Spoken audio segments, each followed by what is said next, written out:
the state count days to her 29th anniversary, the Governor's Wife's pet project, the Family Empowerment and Youth Reorientation Program, FAYREP, is set to celebrate a year of impact-filled services to the poor and needy members of the society. Activities to mark the 1 year of FAYREP was made public by the founder and initiator of the project, Mrs. Martha Udomi-Manuel, while chatting with journalists in our office. Government House Bureau Chief once again takes us there. Wife, who said her pet project, the Family Empowerment and Youth Reorientation Program, FAYREP, has achieved a lot within the first year of its existence, unveiled activities to mark the year to include seminar for youths, commissioning of houses built for the poor across the 3 senatorial districts of the state, award night, and the anniversary day ceremony on Wednesday, the 21st day of this month at Ipum Hall, Uyo. Mrs. Udomi-Manuel said she was committed to sustaining the goodwill services carried out by the organization even beyond her tenure of office as Governor's Wife, as a foundation is already laid with support coming from individuals and organizations within and outside the country. She thanked her husband, Mr. Udomi-Manuel, and other benefactors for their support to the group, even as she called for more support to enable her achieve the many good things lined out for the needy in the society. By the grace of God, we have achieved a lot. On the 21st, between 1 year anniversary, when you come there, I'm going to enumerate all that I have done. But I want to assure you I have achieved a lot by the grace of God. We have touched the lives of women, elderly, the youth, people with disability. All facets of life, by the grace of God, have been able to touch, have been able to rescue so many that have lost hope. Meanwhile, the Edem Etomated family of Mbiabongi Correction Etoi in Uyo local government area has commended the Governor's Wife, Mrs. Martha Udomi-Manuel, for the contribution of FAYREP towards saving the life of their son, Master Victory, aged 6 years, who undertook a major operation in India following birth abnormalities. The mother of the boy, Mrs. Grace Edemetum, who spoke on behalf of the family, prayed God to bless the Governor and wife, as well as FAYREP, the program through which they received the assistance. My son born 11 years since 2010. But now, my baby, my governor wife, carry my child go to another checkup for India. This is 1 month checkup. Now, my baby hope for Anus, peace for you, Denise. I thank God for that. Colonel Adam Efreti reporting. The need for equitable monitoring, equitable distribution of personnel, curbing quackery in the education sector and teachers' welfare yesterday took the front burner at the Akwa Ibom State Education Summit. The Education Summit, which brought together key stakeholders in the education sector, had as its theme, Sustaining Quality Education in Akwa Ibom State. Samuel Ayara reports that the summit was organized by the Ministry of Education. With preparation for the resumption of a new school session getting on top gear, Goal 4 of the United Nations Sustainable Development Goals, which is ensuring inclusive and equitable quality education and promote lifelong learning opportunities for all by year 2030, may have informed the need for the convening of the 2016 Summit on Education. In his welcome address, the Commissioner for Education, Elder Onyeka Akpan, said the role of education is key to nation building, noting that no society can attain success without quality education. Elder Akpan suggested the commitment of every stakeholder in mobilizing support for massive literacy as a model Nigeria should adopt in its drive to overcome the current economic recession through a robust synergy. You all agree with me that the success of any system of education is linked to proper planning, efficient administration, and adequate financing. The funding of basic education, as it is today, is a shared responsibility among the 3 tiers of government, namely the federal, state, and local government. We are aware that the business of education is capital intensive, and the government cannot do it all alone, and government encourages public-private partnerships in education. Querying who should be blamed for the falling standards of education, the chairman on the occasion, Dr. Valata, called on parents, teachers, and the government to evolve ways of planning and executing academic programs and curriculum contents that will serve the future and engender community participation. That the Akwa Ibom State Ministry of Education has invited us as major stakeholders and student educationists to contribute towards the policy framework of government in the education of our children and youths as leaders of tomorrow. Our inputs will be used to address issues of teacher development, curriculum content, community participation, and funding in education delivery, amongst other relevant issues. In his keynote address, Dr. E.E. Joshua stressed the need to substitute conservative education management techniques with purposeful, pragmatic models to ensure young people grow into talented citizens. Dr. Joshua identified curriculum, teaching, and administrators as factors that affect education delivery. It is worth noting here that because the citizens were told of free education, parents would not as much as provide their children awards with even exercise books, not to talk of textbooks. All the burden has been on government, which also has other burdens to bear and could hardly cope with the demand. Dissolving the participants into syndicate groups for further discussions, the Commissioner for Economic Development, Dr. Emmanuel Onwedioku, called for a review of government funding in education to have the state-free education policy cover only children of proven taxpayers. While Professor Ncien Etuk expressed confidence that the content of the state's basic education can facilitate the attainment of SDGs if issues of inadequacy in physical infrastructure and teacher-student supervision is addressed. We, as a people, as stakeholders, come out with ingenious way of financing. In another 2-3 years, by my projection, the educational system at this level is likely to collapse.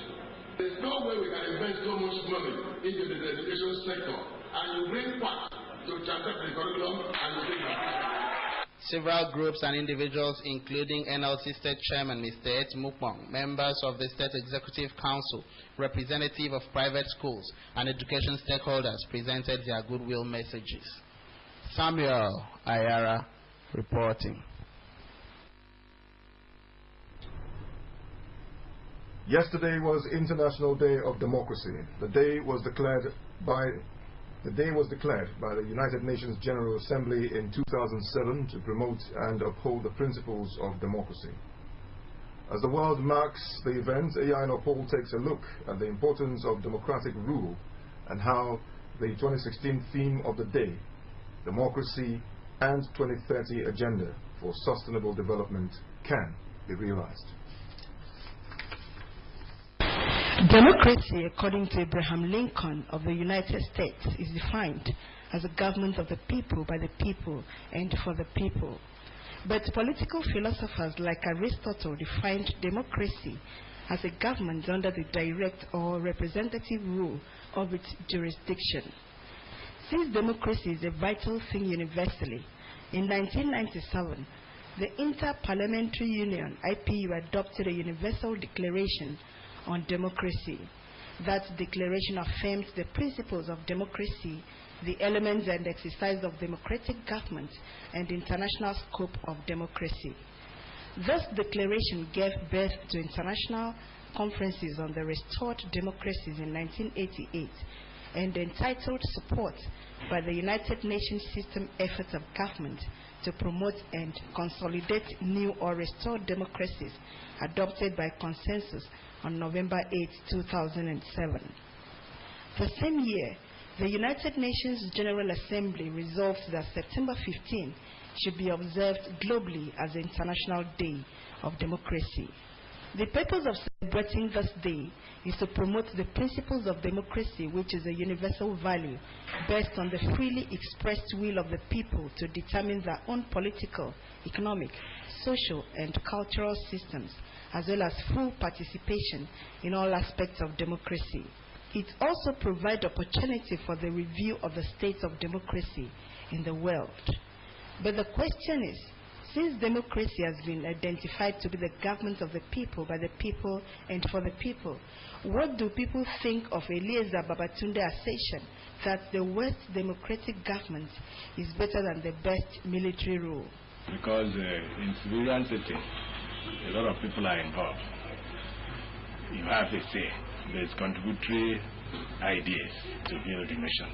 I would say that civilian government is better than military government, in the sense that in civilian government there is a free will for people to express themselves.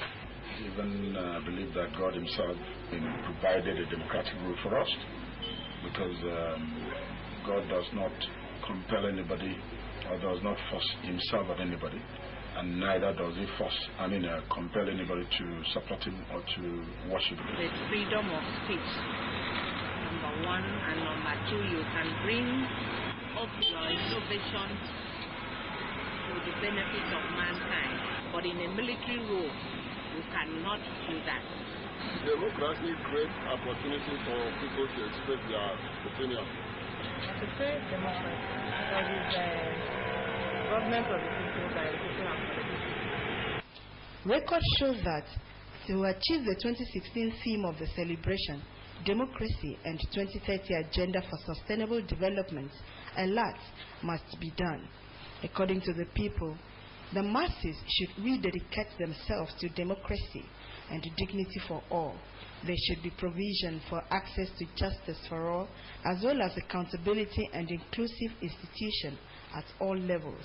Also, there should be values for freedom, respect for human rights, and principles for holding a periodic and genuine elections under the universal suffrage. The respondents are also of the opinion that there must be participation, dialogue, accountability, political tolerance, political will, and above all, the voice of the people must be heard. If this must be achieved, what can be done to have a sustainable development in democratic rule by year 2030? I mean, if we should disallow God's fatherlism, then definitely they will have one wonderful. It is human. It's me and you. We must work to ensure that we ensure that democracy is practiced across the world. As the media, I think what we should do is to hold government accountable to the people. The media, INEC, judiciary, all the institutions must be strengthened. Otherwise, where we continue talking about democracy is lead to no avail. It's for us to allow individuals, to have the right to decide the person, the candidate of their choice. I think what could be done would be to increase civil servant salaries. I don't think there's any government by man that can solve a problem. Only government by God that can do that. The aspirations for a future democracy can only be met when there is transparency, accountability, participation, and inclusive decision-making in democratic rule, and when democracy remains a government for the people, by the people, and for the people. Happy International Day of Democracy. Iyageno Paul, reporting.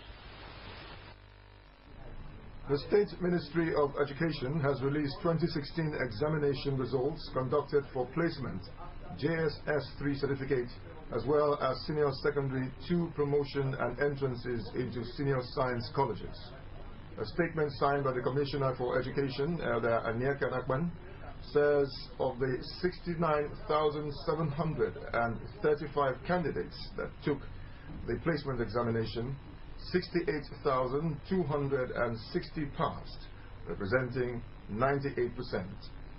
Under the Junior Secondary Certificate, 52,878 wrote the examination, while 48,893 passed, representing 92%. Also, 68,510 took part in the Senior Secondary 2 promotion examination, while 63,861 passed and were promoted to Senior Secondary 3. The statement says 604 candidates wrote entrance examinations seeking admission into 5 science colleges in the state, but only 554 passed and were placed in Senior Secondary 1 in the 5 senior science colleges. Meanwhile, the statement has requested zonal directors of education to collect placement slips and other admission documents from the Exams and Certificates Division of the Ministry at number 2 Uwa Street, Uyo, on Friday, 16 September 2016, for onward delivery to the heads of public and private schools in their zone. Also, principals of public and private secondary schools should on Monday, 19 September 2016, collect placement lists along with the JS3 and SS2 results from the Exams and Certificates Division of the Ministry. The Commissioner has congratulated the successful candidates in the various examinations for their brilliant performance and thanked the directors and staff of the Examination Division for their commitment towards the timely release of the results. Presidency reviews fiscal plans for the 2017 budget as it holds emergency retreat over the economy. In a moment, stay with us.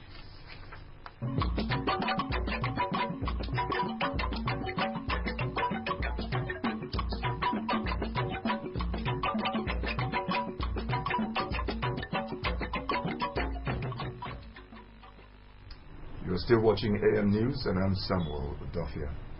The state government has made good its promise to orphans of the Priesthood Children's Compassion Center, Obuntai, in Nsribom local government area by donating gift items and cash to the inmates of the center.